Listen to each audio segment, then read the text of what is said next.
¿Qué tal, amigos y amigas? Gracias por integrarse a un programa más de Ágora Democrática, espacio para analizar temas de la coyuntura nacional, conocer diferentes voces y debatir ideas. Gracias por dejarnos ingresar a la Sierra, Costa, Amazonía y Galápagos a través de nuestros medios afiliados a nivel nacional de la red Corape y también mediante YouTube y nuestras redes sociales. Ecuador a puertas de la consulta popular, ese es nuestro tema de hoy. Soy Elba Luzardo, aquí iniciamos.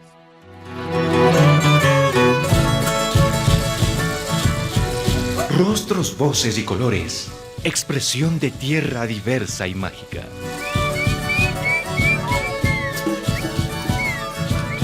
Corape, Coordinadora de Medios Comunitarios, Populares y Educativos del Ecuador. En el centro del mundo.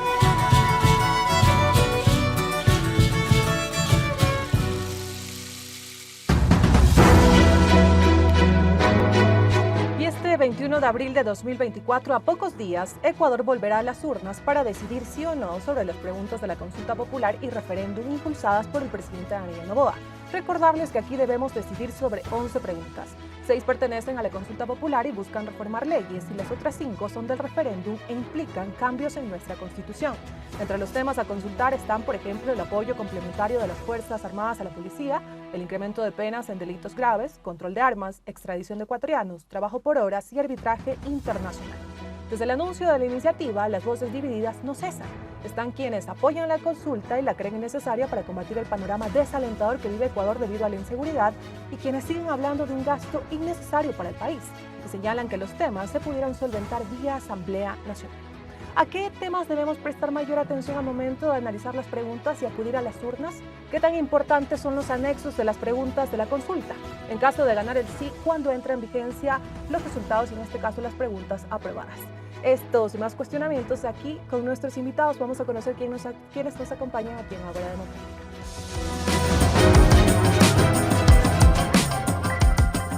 Está junto a nosotros Mauricio Alarcón Salvador, es abogado y máster en Dirección y Gestión Pública, consultor para organizaciones nacionales e internacionales en temas de derechos humanos, libertad de expresión, participación ciudadana, transparencia y lucha contra la corrupción.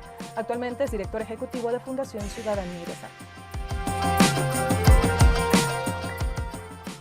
Y también nos acompaña Wilson Benavides Vázquez, es licenciado en Comunicación Social de la Universidad Central y maestro en Ciencias Políticas por Flaxo, Ecuador. Es analista político y periodista, ha sido asesor parlamentario en la Asamblea Nacional y asesor político en el Consejo Nacional Electoral. Como investigador independiente ha desarrollado temas de populismo, medios y democracia. Bienvenidos.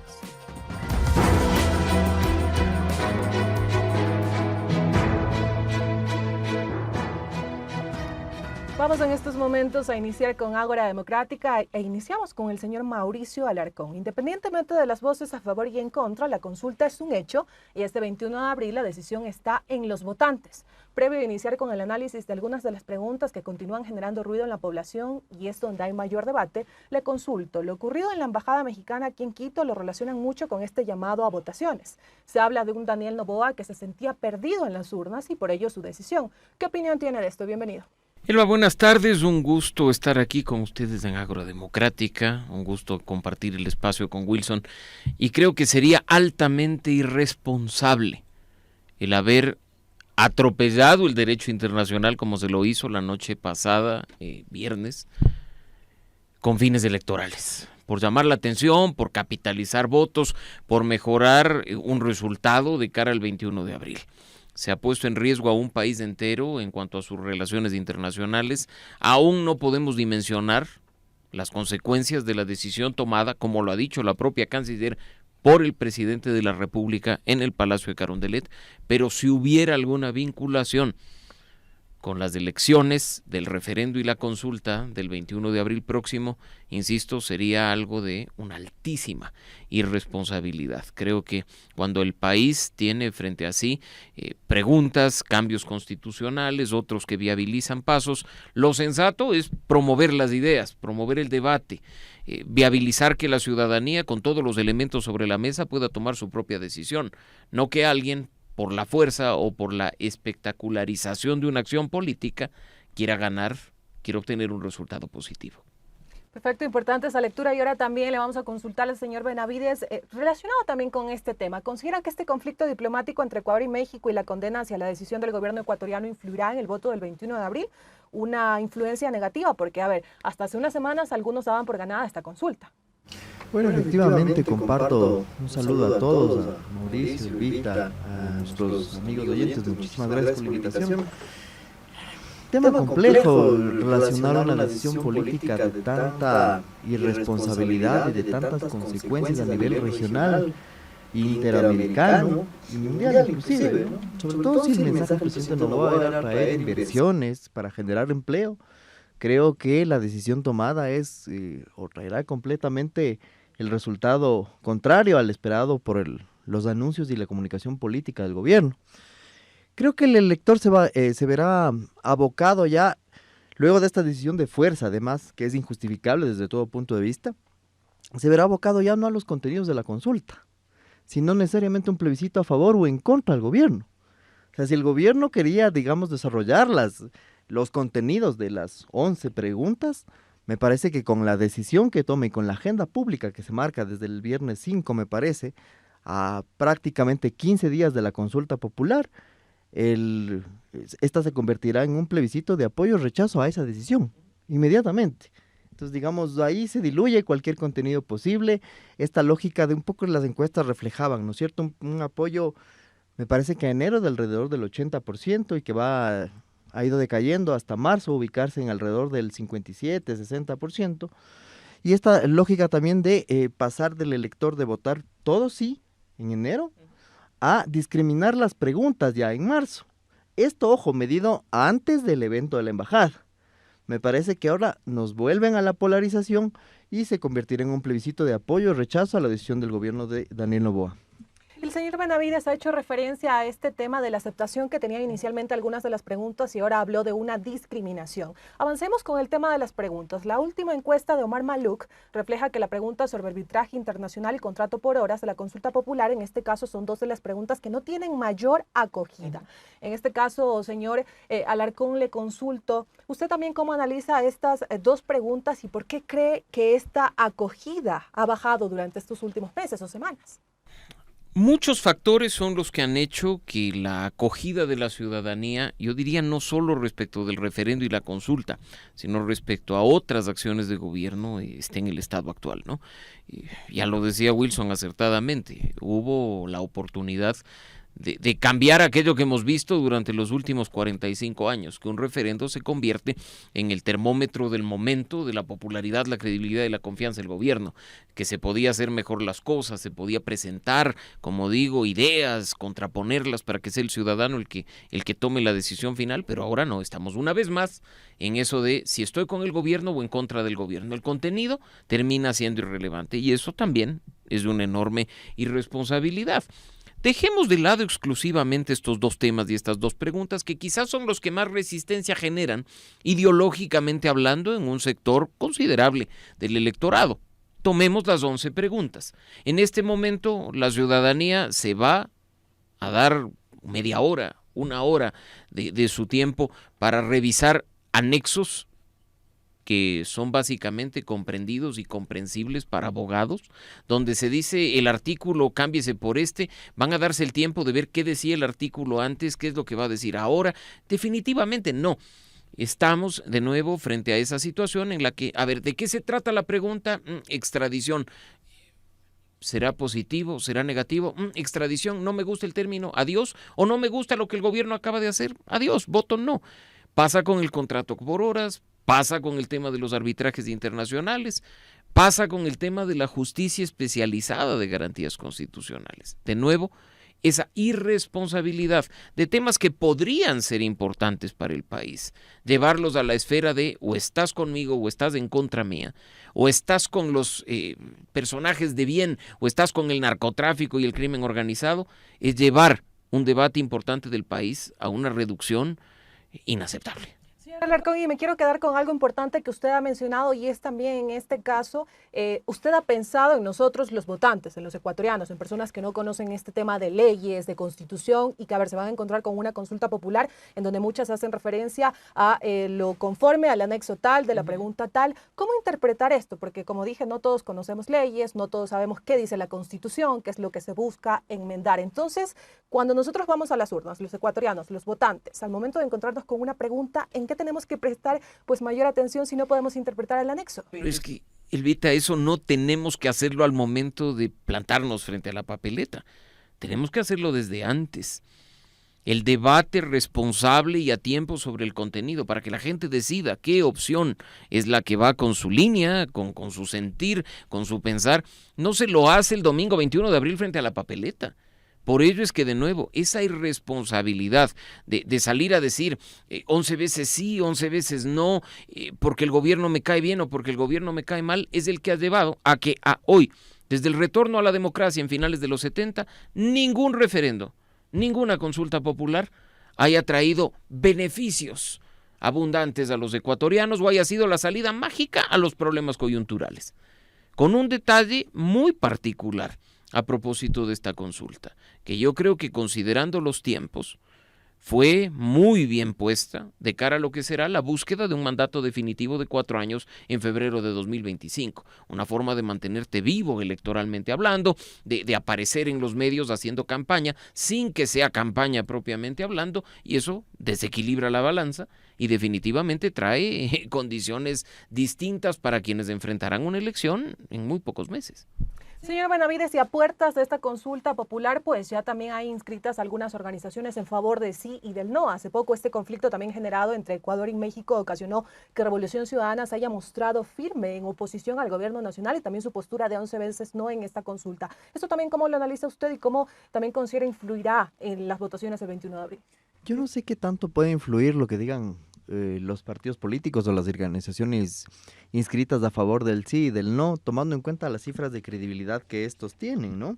De acuerdo con la última encuesta de Click Report al 1 de abril, elaborada entre el 29 de marzo y el 1 de abril con 4.500 casos, la desconfianza en los partidos políticos bordea alrededor del 83%.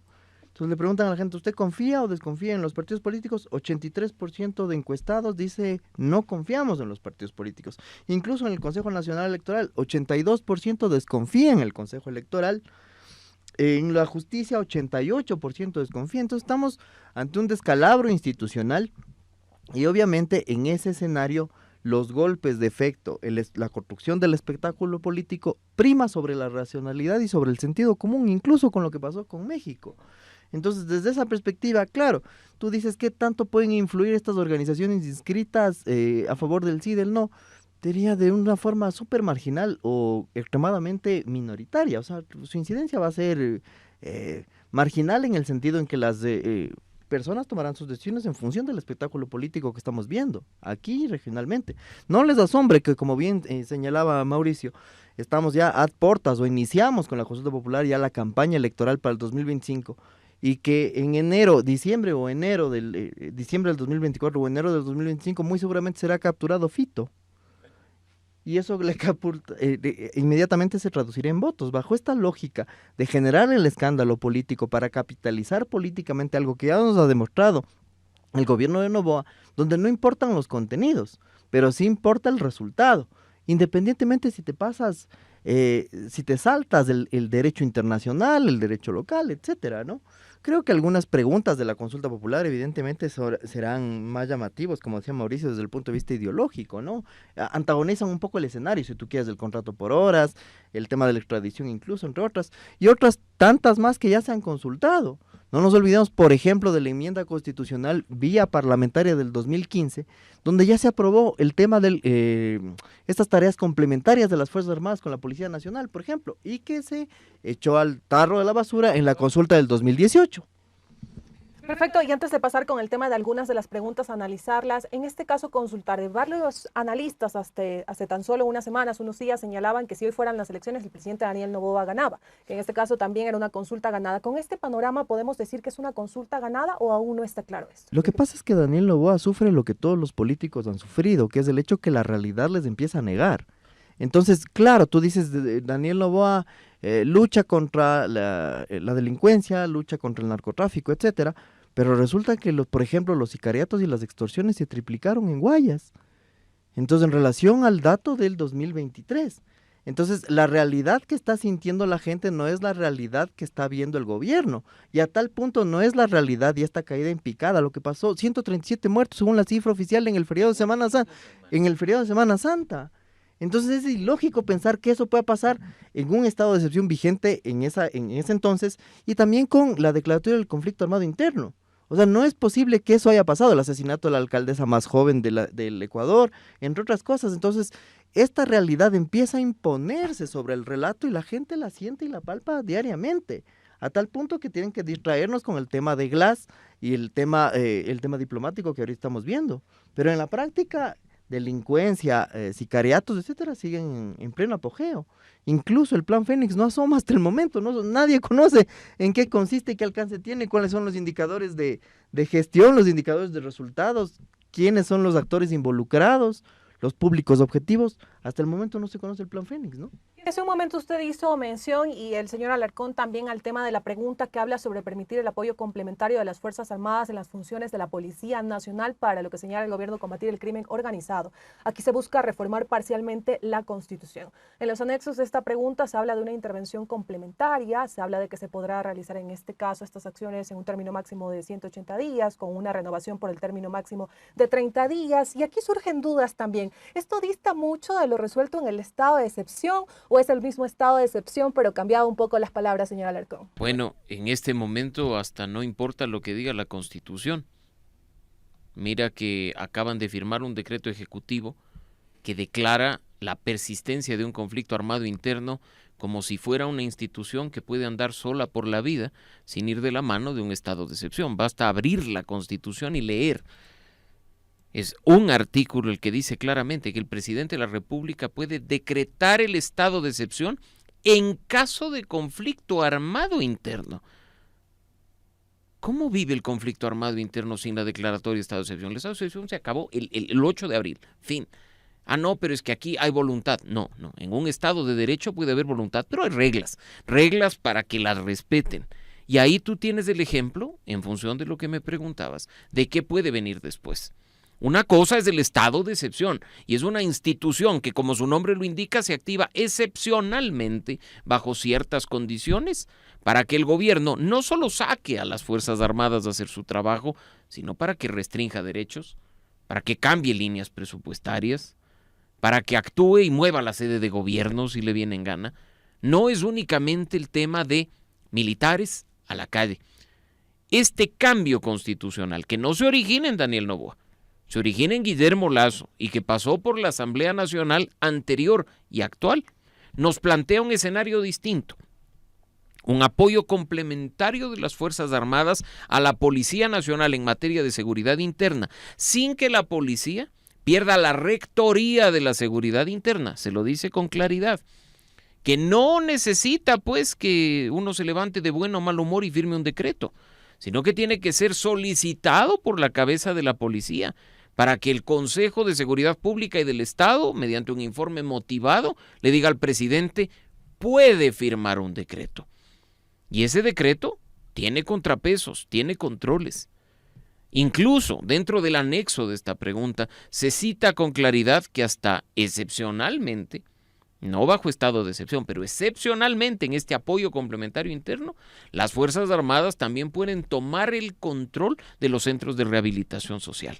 Entonces, estamos hablando de condiciones que no existían en la Constitución hasta el momento, que si es que se aprueban van a entrar en vigencia y que constituyen una institución jurídica diferente a la del estado de excepción y a las razones que lo han motivado históricamente durante los casi 16 años de vida de la Constitución actual. ¿Podemos decir en todo caso que esta pregunta es necesaria o lo que se sigue argumentando se pudo haber resuelto a través de la Asamblea Nacional? Mira, en un país donde la Policía Nacional funciona, donde brinda seguridad, donde la gente se siente tranquila denunciando porque sabe que el policía va a hacer su trabajo, no va a estar del lado de la delincuencia, cualquier tipo de cambio como el que estamos viendo sería innecesario. Pero acá también hay que partir de un hecho. Qué bueno que se trabaje en esta línea. Qué bueno que se mencione incluso el respeto a los estándares internacionales, que fueron la razón por la cual lo actuado en 2015 se vino abajo. Es excepcional, es puntual, rinde cuentas, es complementario. Pero yo me pregunto, ¿Y no será de depurar también las Fuerzas Armadas?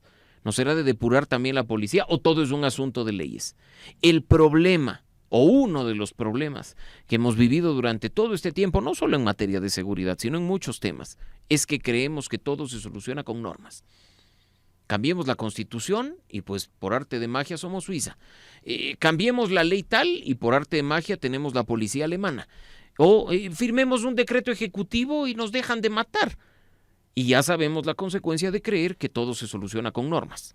Nada cambia. Señora Benavides, con usted también quería hablar acerca de la otra pregunta que en este caso sigue generando debate y aún existe rechazo por parte de algunos sectores, y es esta pregunta que busca enmendar la Constitución y reformar el Código del Trabajo para el contrato de trabajo a plazo fijo y por horas. Desde el gobierno se sigue manteniendo el discurso de fomentar el empleo. En Ecuador esto es una lucha debido a la falta de oportunidades, sobre todo para los jóvenes. Pero ¿por qué sigue existiendo este rechazo si en este caso el gobierno también argumenta que va a ser beneficioso para los jóvenes y todo lo demás? Una vez más, la realidad le niega el relato. 83,000 personas dejaron de estar afiliadas formalmente al Instituto Ecuatoriano de Seguridad Social. Eso quiere decir que perdieron su trabajo entre enero y marzo de este año. De esas 83,000 personas, según los datos propios del Ministerio de Trabajo, fuente oficial y fuente del Ejecutivo, alrededor del 62% de esas 83,000 personas eran jóvenes. Jóvenes, entiende, el doctor Alarcón sabe muy bien, personas de entre 18 y 29 años, según lo dice la ley, aprobada en el año 2001 me parece, la ley de la juventud. Este criterio etario de entre 18 y 29 eres joven. 62% de personas en ese rango de edad han perdido su empleo en estos 3 primeros meses del año. De ahí un poco los datos de la encuesta, ¿no? ¿Qué es lo que nos dice Click Report, por ejemplo? Le preguntan a la gente cuál es el principal problema. Entonces, en este orden, obviamente, es la delincuencia, la corrupción, el desempleo y la crisis económica. Y luego le dicen, ¿cómo califica usted la gestión de Daniel Noboa en estos ámbitos? ¿Aprueba o desaprueba la gestión? Pero miren, aunque el principal problema es la delincuencia, y sigue habiendo delincuencia, la gente apoya con el 80.70% la gestión de Daniel Noboa en el tema de seguridad, en el manejo de la seguridad. Aprueba con 51% las medidas tomadas con el tema del combatir el desempleo y desaprueba en esta pregunta con el 48%. ¿Qué debe hacer urgentemente el presidente Noboa respecto a estas problemáticas? La primera cosa que la gente pide es la generación de fuentes de empleo. Ayer veíamos, yo me quedé al borde de las lágrimas viendo unos videos de la selva del Darién, de unos niños ecuatorianos cruzando la selva. Se subía, es inaceptable. Somos el segundo país después de Haití en migración forzada por la selva del Darién. Y nadie hace absolutamente nada, no nos importa. En términos numéricos creo que ya superamos de largo la migración que se dio en los finales de los 90 a raíz de la dolarización y el congelamiento de depósitos. Entonces me parece que hay una realidad ahí que nos está lacerando como pueblo, está quebrando inmediatamente el tejido social. 28% quiere fuentes de empleo, mano dura a la delincuencia 23%, lucha a la corrupción 6%, atacar la pobreza 21% más o menos. Pero me parece que esto también se enmarca en una lógica, y no sé, ahí quizá el Ecuador está volviendo a una cuarta ola autoritaria a nivel regional. Y a mí me deja eso, digamos, viendo en contexto el tema, de acuerdo a los datos además del barómetro de las Américas 2023, tú dices, claro, la única institución que en toda la región, en 26 países de la región, incluidos Centro y Sudamérica, que mide el barómetro, dice, las Fuerzas Armadas son la única institución que tiene credibilidad, por sobre los ejecutivos, por sobre los parlamentos, por sobre las cortes de justicia. Desde esa perspectiva, evidentemente en Ecuador, las Fuerzas Armadas tienen el 77% de confianza institucional entre las personas. ¿Qué implica eso? Estamos en un gobierno evidentemente con rasgos autoritarios y que se soporta en el tema de las Fuerzas Armadas, y como bien señalaba Mauricio, se están creando instituciones por fuera de la institucionalidad para legitimar en la norma, una norma creada, sacada de dónde será, pero esta realidad, cómo las Fuerzas Armadas, excepto en 2 países, por ejemplo, excepto en México y en El Salvador de Bukele y en el México de AMLO, solo en esos 2 países el Ejecutivo tiene más confianza, en escaso margen de diferencia, que los militares. Es terrible. O sea, estamos incluso en países que soportaron dictaduras sangrientas como Chile, Argentina, etcétera. Los militares tienen mayor confianza en la ciudadanía por sobre cualquier otra institución, incluida además los procesos electorales. Señor Benavides, y sobre el tema de la pregunta que busca en este caso el contrato por horas, ¿cómo lo analiza usted y el tema de cuáles son esos puntos que la población tiene que centrarse más para también hacer su análisis? Me parece que desde la pandemia, cuando se incluyó este contrato emergente, creo que se llama, o urgente o de urgencia, algo así, tiene un nombre ahí, el doctor Alarcón seguramente le tiene más claro desde el ámbito jurídico, pero evidentemente está abierto la puerta bajo el contexto de la pandemia y toda la situación que desde ahí viene experimentando el mundo, no solo el Ecuador. Creo que es la cereza del pastel a esta lógica que ya se abrió con la pandemia, es decir, menos derechos laborales y más, digamos, más trabajo, a cambio de más trabajo. Sin embargo, las cifras otra vez no nos están diciendo eso. O sea, hay que ver un poco hasta cuándo la ciudadanía va a decir, sí, estoy de acuerdo con que trabajo por horas versus a que me precaricen. ¿Cuánto gana un profesor universitario? Estaba viendo una convocatoria que hace una de las universidades privadas del Ecuador, donde la precarización del trabajo intelectual académico inclusive está legitimándose bajo figuras como el trabajo por horas, ¿no? Perfecto, y con esta intervención de nuestro invitado nos vamos a una pausa, pero ya regresamos aquí en Ágora Democrática para continuar hablando sobre todavía esos temas que generan ruido en esta consulta y referéndum del 21 de abril de 2024. Ya estamos a tan solo días de acudir a las urnas. Ya regresamos con ustedes, amigos y amigas. Inicio de espacio publicitario. Vamos a elegir el Ecuador que queremos. Por eso, el domingo 21 de abril recibirás una papeleta en donde consta en el casillero de la pregunta del referéndum. ¿Está usted de acuerdo que el Estado ecuatoriano reconozca el arbitraje internacional como método para solucionar controversias en materia de inversión, contractuales o comerciales? Deberás elegir entre las opciones sí o no. El Ecuador que quieres empieza en ti. CNE. CORAPE, Coordinadora de Medios Comunitarios, Populares y Educativos del Ecuador. Mashia haptenyam, takak mastatnya nuka, unimia tratniti, nuya uam kakniti, ahapramon sawantin, yakish huna unimia tratsu, akik makartatui, aintuk na uhukwit, tura hu ahaptenyan, takak masasatainya chuka, akik makartatui, uhuk na usumtaikui, nuya yakish hui takak mayat, itzir tsukuakintia, akik makartatui, amuchat 5060, tura 9200 kuit, nutiksan, aneyamunam, pachinkiashtatui. CNE, Ecuador amo wakiramu, amini huareway, Puinkernicata, www.cne.gov.es, Nuinkemam. Actualidad informativa y precisión. Corape, une el Ecuador. Ecuador no miasan, viña utsumkaro, viña takatrum nikahai, no Ecuador wakiramu, viña huareway, nuña amini huareway, tuma samtei, un habrajunam, anekia mosarkia, unimetra nyuchi tamchu, y takatrineti, Unkemata, www.cne.gov.es nuya nikata, tui unimetra nyunsuinya no, y echi Ecuador numia, hapuachi, nuya y hapuamonekap mahi. CNE, Ecuador amo wakiramu, amini huareway, Puinkernicata, www.cne.gov.es. Nuinkemam. Fin de espacio publicitario.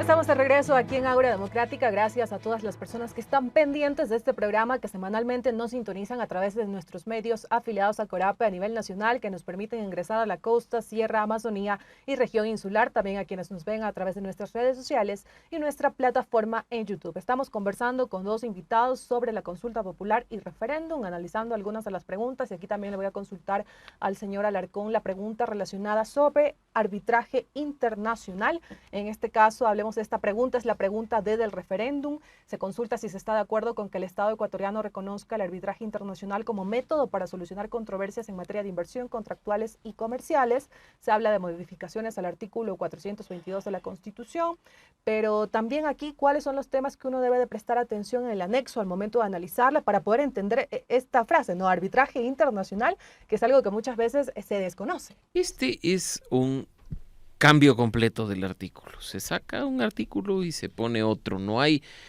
tanta ciencia ni tanta complejidad en el anexo. Estamos hablando de un párrafo, nada más. ¿Por qué me río yo de escucharte la pregunta? Porque esto está enfocado en generar mejores condiciones para que inversionistas extranjeros vengan al país, nos dejen sus recursos, generen nuevas fuentes de empleo. Una condición más para lograr en algo, seguridad y garantías jurídicas, y que la gente diga Colombia, Perú y Ecuador.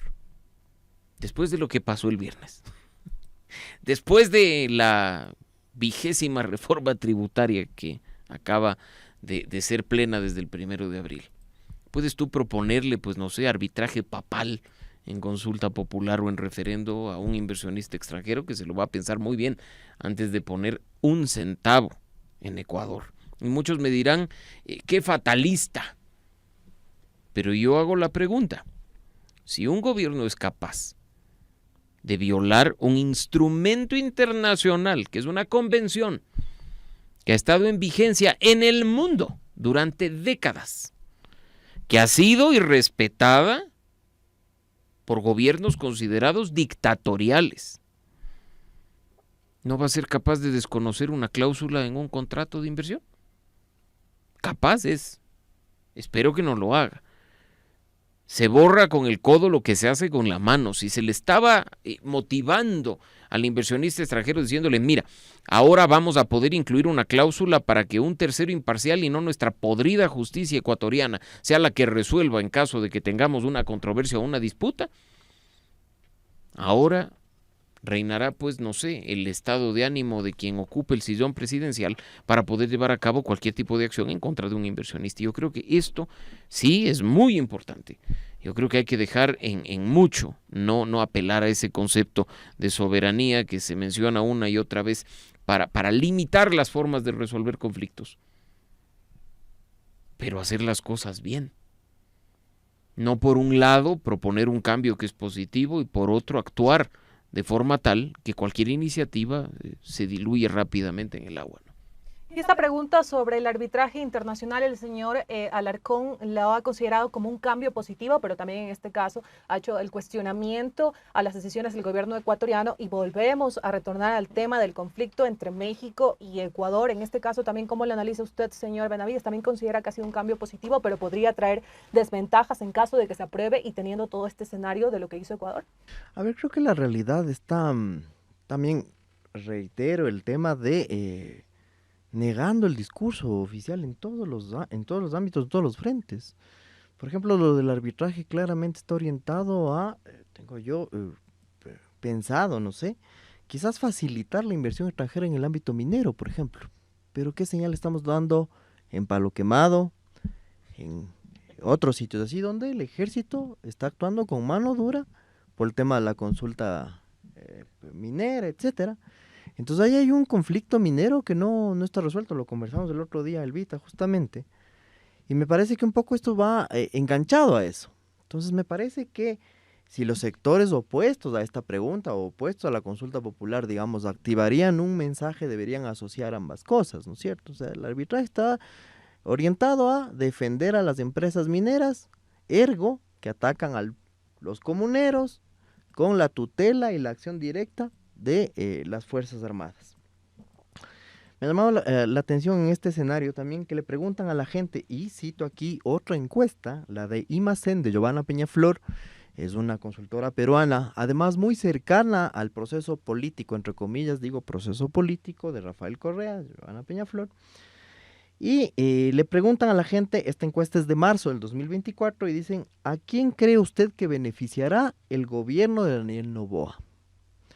De acuerdo con esta medición que hace ella, el 31% considera que el gobierno de Noboa beneficiará al pueblo, el 26% a los empresarios, el 15% a la clase media, el 10% a los ricos, el 7% a los trabajadores. En ese escenario, claramente es un gobierno que, en cierto sentido, le ha funcionado su estrategia de acuerdo con estos números. Ojo, reitero, estos son escenarios y datos previos a la decisión tomada el viernes con respecto a la Embajada de México, más sin embargo te muestran un primer panorama, ¿no? donde el gobierno, pese al desgaste, llegaría con un importante capital político para solventar estas preguntas. El arbitraje, creo yo, que está también relacionado con un discurso ideológico de ciertos sectores, concretamente el sector de la CONAIE, por ejemplo, igual que el trabajo por horas, ligado al tema de los sindicatos, pero como ven, aquí el 7% dice que solo el 7% considera que el gobierno no beneficiará a estos sectores sindicales, trabajadores y demás, porque además no se olviden, ¿no? Está ya el frame impuesto en los medios de comunicación respecto de los abusos de los comités de empresa de varias corporaciones, de varias empresas ligadas a los sectores estratégicos del Estado, como las telefónicas, las eléctricas y demás. Entonces, es ir un poco debilitando eso también, abusos en toda la extensión de la palabra, para ir colocando este escenario. En ese contexto, claro, yo creo que ahí, en la pregunta del arbitraje, estaría relacionada con el tema directamente de los sectores sociales y de la CONAIE concretamente, ¿no? Señor Mauricio Alarcón, y también avancemos a otra pregunta, y esta que hace referencia al establecimiento de judicaturas especializadas en materia constitucional. Aquí el anexo 2 que señala la pregunta es muy extenso, pero se señala que lo que se busca en este caso es evitar la congestión de causas a nivel de la función judicial, que también exista una mejor formación en materia constitucional por parte de los jueces. ¿Cuál es su lectura acerca de esta pregunta? Tengo el gusto, diría yo, de ver finalmente, 16 años después, plasmada una propuesta de quienes tuvimos la desgracia de ser oposición en el proceso constituyente. Junto a Mae Montaño, era asambleísta principal y era asambleísta suplente, planteamos en nuestra mesa número 8 de Justicia y Lucha contra la Corrupción, el establecimiento de judicaturas especializadas en lo constitucional, con miras a que no cualquier juez sin capacidad, sin conocimiento, aborde temas tan importantes como las acciones de garantías vinculadas a los derechos humanos fundamentales. Se nos negó, por ser oposición, por supuesto, una propuesta que no fue aprobada. Durante casi 16 años de vigencia de esta Constitución hemos visto que cualquier juez puede ser juez de garantías y termina convirtiéndose en cualquier cosa, menos en una persona que sobre la base del derecho resuelve, que sobre la base del derecho previene violaciones o con su decisión hace que cesen violaciones de derechos fundamentales. ¿Qué es lo que estamos viendo ahora? Jueces a la carta que mediante un habeas corpus liberan a un capo del narcotráfico. Jueces a la carta que mediante acciones de habeas data incrementan el patrimonio de un exasambleísta. Ahora, muy tarde lamentablemente, nos damos cuenta que necesitamos jueces especializados y creo que eso es positivo. ¿Mejora la calidad de la justicia en este tema en específico? Probablemente sí, pero no de la noche a la mañana una vez que votemos favorablemente con la pregunta. Pues si viene el anexo, cambia lo que dice la Constitución y cambia lo que dice el Código Orgánico de la Función Judicial y la Ley Orgánica de Garantías Jurisdiccionales y Control Constitucional.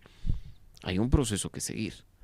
Y se requieren recursos, porque hay que darle dinero a la justicia para que monte nuevas judicaturas. Hay que darle dinero a la judicatura para que haga un concurso y podamos tener jueces de primera instancia y de corte provincial para atender estos temas. Es decir, si gana el sí en esto, que para mí es positivo y acertado, quizá empezaremos a ver sus resultados en un año, año y medio aproximadamente. Y precisamente eso le iba a consultar, ¿cuándo la población puede ver el resultado en caso de que se dé esta pregunta? Y a ver, teniendo todo el contexto de Ecuador, el país, las circunstancias en las que vivimos, en este caso cuando se demanda presupuesto al tema de justicia, salud, educación, esto también podría generar un conflicto al momento de que se cristalice esta pregunta en caso de que gane el sí. Que, de nuevo, ¿qué responsabilidad tiene un promotor de un referendo y de una consulta al momento de hacer un borrador de preguntas y de anexos, de pensar en su implementación? No solo cambiar un texto normativo, ¡ay qué lindo! Quitemos este artículo de la Constitución y pongamos este otro. Así no funciona el Estado. Me encantaría de nuevo que todo sea normas y que por normas también yo creo nuevas judicaturas y por arte de magia aparecen los recursos que me permiten implementarlas.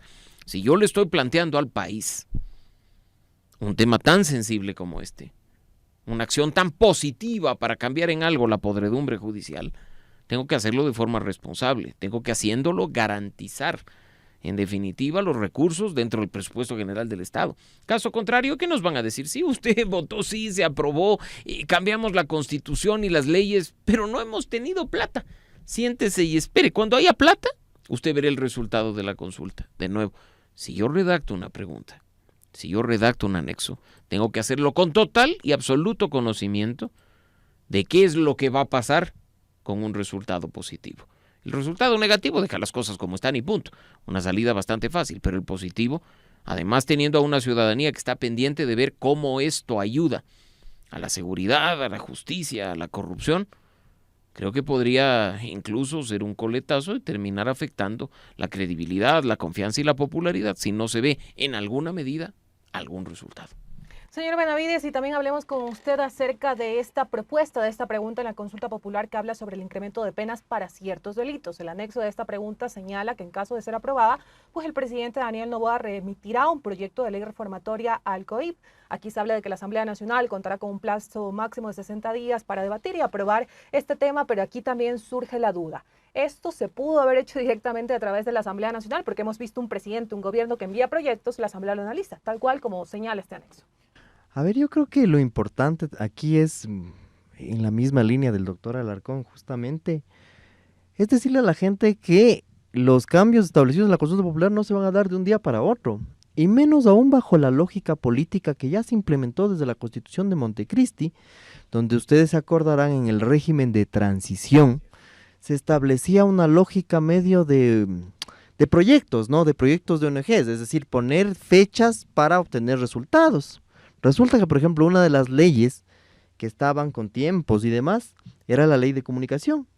La Constitución se aprobó en el año 2008 y la primera ley de comunicación recién se aprobó en el año 2013. Entonces, bajo esta misma lógica, ¿cuántas de las 11 preguntas van a ir a la Asamblea? Primera pregunta. Y dos, a una Asamblea que automáticamente está en campaña electoral también para el 2025. Porque recuerden ustedes, la Corte Constitucional establece que este periodo extraordinario derivado de la muerte cruzada no cuenta como una reelección inmediata para todas las autoridades de elección popular, en este caso asambleístas y presidente. Desde esa lógica, será la lógica electoral la que va a ir definiendo un poco el tema y las posiciones de los legisladores respecto de las distintas preguntas de aprobarse. Obviamente suena lindo, digamos, incrementar las penas, todo lo que, pero en la práctica, ¿cómo eso se va a traducir en la realidad?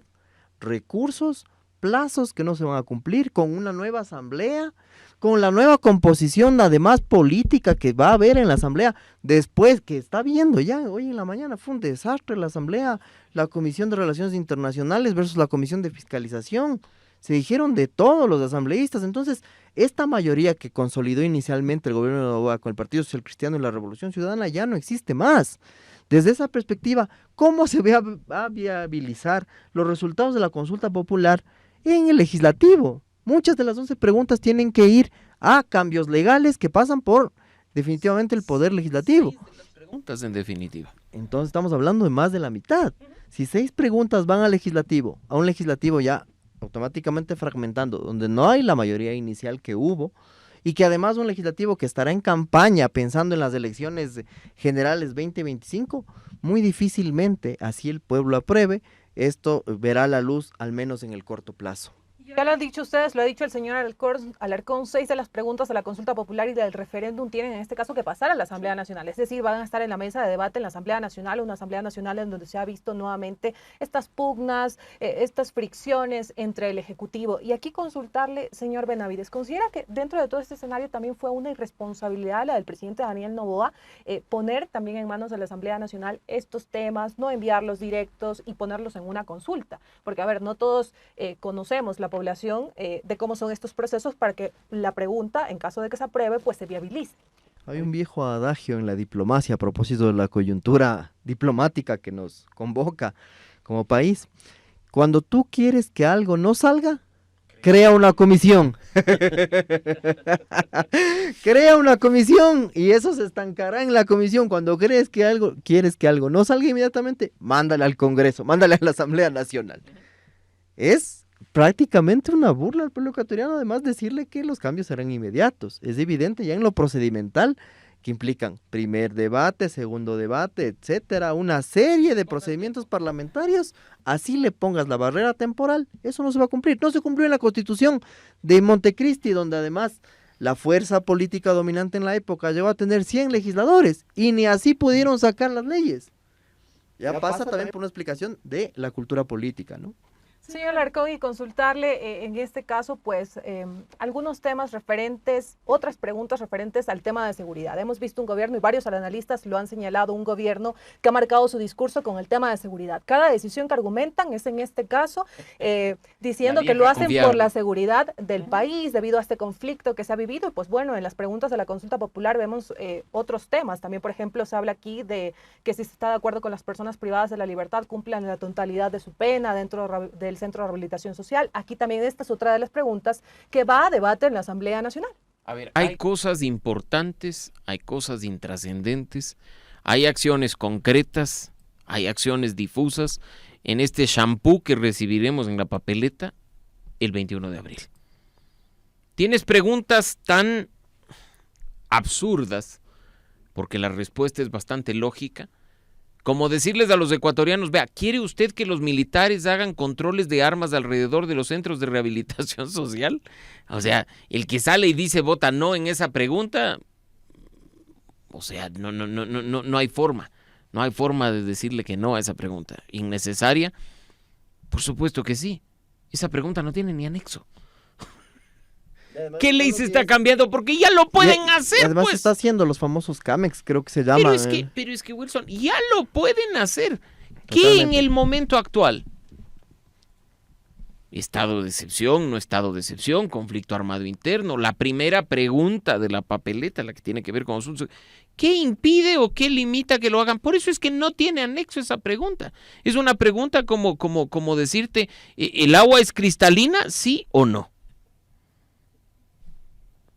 Tienes preguntas, en cambio, como que te están diciendo, ¿quieres que reformemos la ley de lavado? Y uno dice, ay, sí, reformemos la ley de lavado. Pero regresas a ver y dices, a ver, perdón, presidente, pero eso no lo puso ya en un proyecto de ley de aquellos que ya fueron tramitados, los de urgencia en materia económica. Entonces, ¿qué me va a plantear en el nuevo proyecto de ley? ¿Cambiar lo que ya cambió hace 2 meses? ¿O quite la coma, ponga la coma y haga esto? ¿Era necesaria esa pregunta? En lo absoluto, ya lo hizo. Y en base a ello, es que podemos decir, las reformas al Código Orgánico Integral Penal que se están planteando, por ejemplo, qué buenas, qué positivas, que se cumpla la totalidad de la pena como con otros delitos. ¿Por qué hacerlo? Por la vía en la que se lo está haciendo.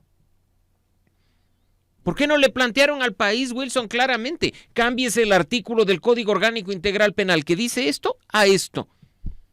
Eso no es referendo, eso no es cambio de texto constitucional. No, mandará un proyecto de ley para que la Asamblea conozca, la Asamblea resuelva a los 60 días. Es vernos la cara y no es cuestión de ya entrados en gastos con una pregunta, metamos nomás cualquier cosa.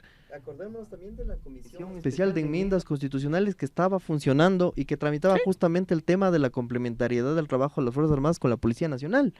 Quedó ahí el trabajo luego del tema de la muerte cruzada y otra vez incluye en la consulta. Entonces es doble gasto, un discurso innecesario y en la realidad, digamos, las cosas no van a cambiar de forma inmediata, ¿no? Un dato nada más, el 57.8% de acuerdo a IMACEN considera que la consulta popular será importante para frenar la delincuencia. 42% dice que no, pero el 63% a marzo del 2024 desconoce las preguntas.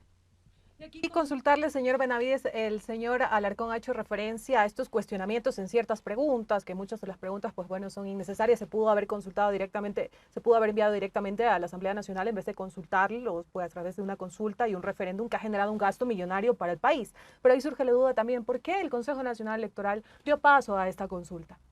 Si esos temas podían ser resueltos a través de otra vía. Es lo que también la población se consulta. O sea, de lo que yo conozco, la calificación la hace la Corte Constitucional, ¿no? Entonces es la Corte Constitucional la que te dice esto sí, esto no, esto vía referéndum, esto no, o sea, tal cual.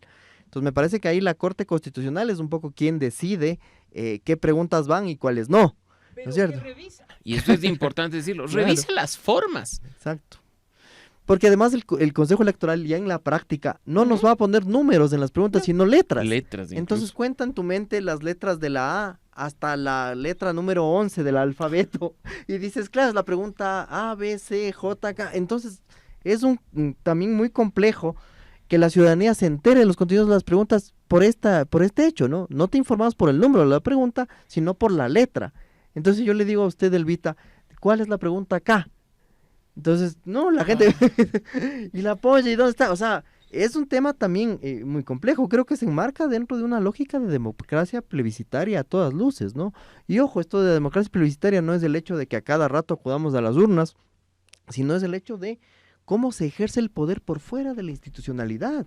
Y lo de México es el claro ejemplo, es la cereza del pastel de una lógica profundamente autoritaria por fuera de cualquier norma, incluso internacional. ¿Qué nos va a esperar al interno? Si normas internacionales estamos incumpliendo flagrantemente, no se diga con la Constitución y con las leyes, ¿no? Señor Alarcón, y aquí consultarle, sí, no es el Consejo Nacional Electoral el que hace la aprobación de las preguntas, fue la Corte Constitucional, pero bueno, ya luego quedaron ahí en firme a través del Consejo Nacional Electoral. ¿Podemos decir que ha sido cuestionable el rol de la Corte Constitucional por aprobar estas preguntas? Yo te digo que no por una razón, porque si tu rol es simplemente decir esto es viable, no es viable, y si es viable, este es el camino que debe seguir, el responsable del contenido es el Ejecutivo. Punto. No hay mayor responsabilidad. Por eso es que en el camino entre Carondelet y la Corte Constitucional se les cayeron dos preguntas de justicia que nadie las ha podido encontrar hasta este momento. Una sobre la judicatura, otra sobre la fiscalía. ¿Qué pasó con ellas? No sabemos, se cayeron. Nunca llegaron. Sobre los otros temas, pues, disculpe Corte, ¿puedo preguntar vía consulta esto? Y la Corte lo único que te dice es, sí, es vía consulta. O sea, yo ya quisiera, a propósito incluso de que es uno de los pocos reductos de institucionalidad que le queda a este país, que la Corte haga un jalón de orejas y diga, o sea, no preguntes tonteras, no preguntes cosas obvias, pero en alguna medida, y me adelanto a decirlo, y de una manera muy formal, muy respetuosa de la normativa, la Corte ya lo hizo. Porque cuando el gobierno nacional había planteado, por ejemplo, una pregunta en la que decía, ¿está usted de acuerdo con que la judicatura evalúe a los jueces y con que la Contraloría revise las declaraciones patrimoniales? La Corte, muy formalita y sin despeinarse, le dijo, no pregunte cosas que ya están contenidas entre las atribuciones constitucionales de las dos instituciones. Así es que esta mejor guárdesela. Las otras, bueno, le vamos a pasar, pero porque no son tan obvias o porque por último le vamos a dar el beneficio de la duda de qué proyecto de ley manda usted a la Asamblea Nacional, pero por favor, no nos haga perder el tiempo incluyendo cosas que no tienen razón de ser. Y lo dijo la Corte en su dictamen respecto de esto. Varias de las preguntas, recordemos que eran más de 20, se quedaron a medio camino. Y de las 11 que estamos recibiendo, solo 10 provienen del Ejecutivo. La primera viene de la Asamblea Nacional. Entonces, hay que ver qué es lo que recibimos finalmente el 21 de abril. Yo creo que de las 11 preguntas hay 5 que son muy importantes, las de cambio constitucional. Las otras 6... bien nos podían haber ahorrado el esfuerzo y la plata en definitiva, aunque nos dirán que el ahorro es mínimo si la papeleta mide 1 metro o mide 50 centímetros. Señor Benavides, y también consultarle, hablando de lo que vamos a recibir este 21 de abril, domingo 21 de abril en las urnas, ¿a qué temas debemos de prestar mayor atención al momento pues de acudir a estas votaciones de referéndum y consulta popular? Al tratarse de un plebiscito de las decisiones tomadas por el Ejecutivo, creo que hay que hacer un trabajo urgente de educación política sobre las preguntas. Creo que el Consejo Nacional Electoral es completamente inoficioso a este momento, digamos, hacer lo que está haciendo en sus cuñas, en sus spots, etcétera, porque los hechos políticos están negando el relato, este relato más pensado, más etcétera, pero sí seguir la recomendación del doctor Alarcón, ¿no? Fijarnos en las 5 preguntas de ámbito constitucional, por ejemplo, me parece eso es fundamental, las que serían de referéndum en este caso. Y en función de eso decidir, o sea, tomando en cuenta que además no se cambia esto, los otros irán a la asamblea, etcétera, y también tomando en cuenta que, de acuerdo al dato histórico, me parece que desde el retorno a la democracia hasta acá, esta es la consulta popular número 13, 12 o 13 me parece, desde 1979, el retorno a la democracia. Y no nos olvidemos que también, por ejemplo, hay el riesgo de que la voluntad popular se pueda tergiversar en el plano de la asamblea parlamentaria y se tergiverse en función de intereses electorales. Ya pasó, por ejemplo, en la consulta popular de 1994, donde el pueblo ecuatoriano aprobó para todas las autoridades de elección popular el tema de la reelección. Se aprobó en las urnas eso, pero el Congreso de la época muy cómodamente dijo, vamos a interpretar la voluntad popular. Dejaron vía libre a la reelección de autoridades en el ámbito local y en el ámbito legislativo y bloquearon la reelección para el Ejecutivo, que había sido aprobada previamente también en las urnas por el pueblo ecuatoriano. No bastan las normas, es un tema ya de cultura política. Me temo yo en ese sentido que bajo la lógica en la que está actuando el gobierno y en general donde tú tomas la decisión y luego te inventas jurídicamente cómo justificar, que es lo que pasa más o menos con la coyuntura de la embajada en México, entonces tú dices, ¿qué ejemplo estás dando de respeto a la normativa? ¿Cuáles son las reglas del juego que están rigiendo y que son respetadas y acordadas por los actores que intervienen en la contienda política? Porque si no hay reglas del juego, gana la ley del más fuerte y volvemos a un estado de naturaleza en términos incluso teóricos, ¿no? Gana la lógica de saltarte las normas, de saltarte las reglas o de interpretarlas a tu manera. Un viejo, comportamiento político además de nuestros actores, ¿no? Seguimos aquí en Ágora Democrática, estamos casi que llegando a la parte final y estamos con dos invitados, Mauricio Alarcón Salvador, como les mencionamos, él es director ejecutivo de Fundación Ciudadanía y Desarrollo, y también está Wilson Benavides, que es comunicador social y en este caso analista político. Y ya para llegar a esta parte final, señor Alarcón, su conclusión sobre todo lo que hemos hablado hoy día, por favor, debido al tiempo y también a las agendas que ustedes tienen, si nos puede ayudar con su conclusión en un minuto. Muy concreto. El país, una vez más, recibirá preguntas que podrían cambiar positivamente al país, pero que terminarán convirtiéndose en el termómetro de la popularidad, la credibilidad y la confianza del gobierno de turno. Si usted tiene algo de tiempo, revise las preguntas, revise los anexos. Si usted tiene algo más de tiempo, infórmese por espacios como este del contenido, de la consulta y del referendo, para que el voto no sea pasional, sino consciente, y que podamos, incluso después, exigir que aquellos cambios que nos dicen se va a dar a propósito de este proceso sean efectivamente hechos. Benavides, también ya en la parte final, su conclusión, por favor, en un minuto. Un llamado a informarse a la ciudadanía sobre el tema de los contenidos de la consulta popular y un poco desapegarnos de las emociones a las que el gobierno nos está llevando, a favor y en contra además, ¿no? Porque claramente están orientadas a un sí en plancha o a un no en plancha. Curiosamente, miren ustedes, el gobierno de Daniel Noboa aparece como el candidato que rompía la polarización social, correísmo-anticorreísmo, y nos ha retornado a esa polarización nuevamente. Entonces me parece que el deber del ciudadano es un poco desmarcarse ya por sí mismo a través de la información oficial de los anexos, las preguntas, etcétera, y tomar una decisión respecto de cada una de ellas según considere pertinente, ¿no? Precisamente lo que ustedes han mencionado, el voto informado, y comentarles a la población que nos está viendo y escuchando, en este caso en la página del Consejo Nacional Electoral uno va a poder observar las preguntas con sus anexos. Aquí también se muestra una frase introductoria a cada una de las preguntas que, como ya lo mencionaron nuestros invitados y lo han señalado, pues están establecidas por orden alfabético, no por números. Así que tomar muy en cuenta este análisis, la lectura para acudir con el voto informado este 21 de abril de 2024. Gracias a nuestros invitados por acompañarnos, por esta excelente lectura y análisis. Gracias también a ustedes, amigos y amigas, que nos sintonizan diariamente a través de cada uno de nuestros programas por los medios comunitarios que hacemos Corape a nivel nacional. Que tengan un excelente resto del día. Un abrazo fuerte.